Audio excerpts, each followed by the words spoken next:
parte do pé da nossa lareira externa. Tambor de caminhão cortado. Cortei uma na medida certa ali, 40 centímetros. Sujeira.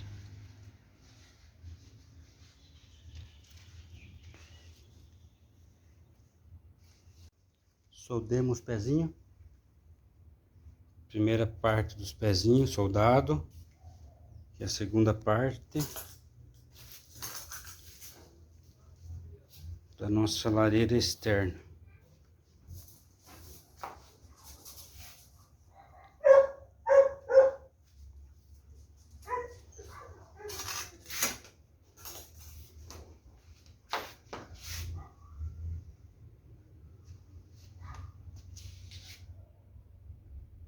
Mais uma parte da nossa lareira finalizada, parte de ferro e solda aí. E a próxima agora é a pintura.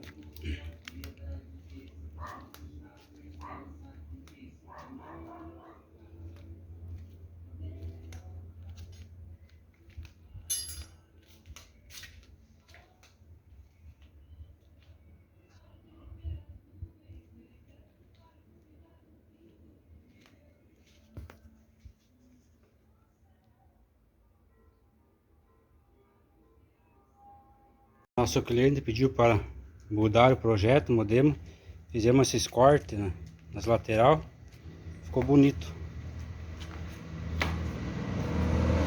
Deu mais destaque, ficou mais bonito a nossa lareira externa.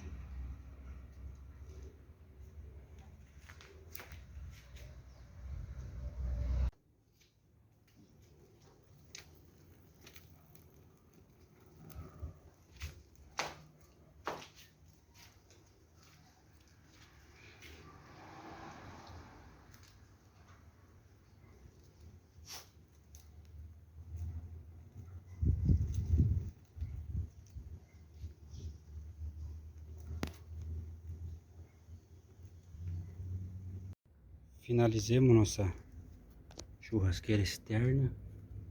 O resultado como ficou: preto fosco, alta temperatura.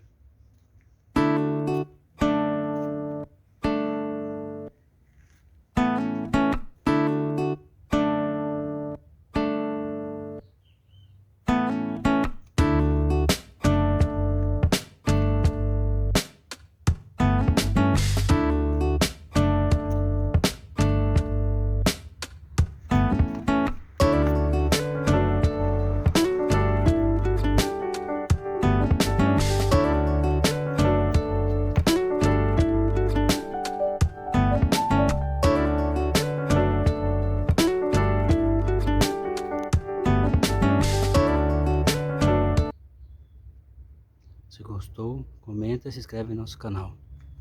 Muito obrigado, Deus abençoe a todos.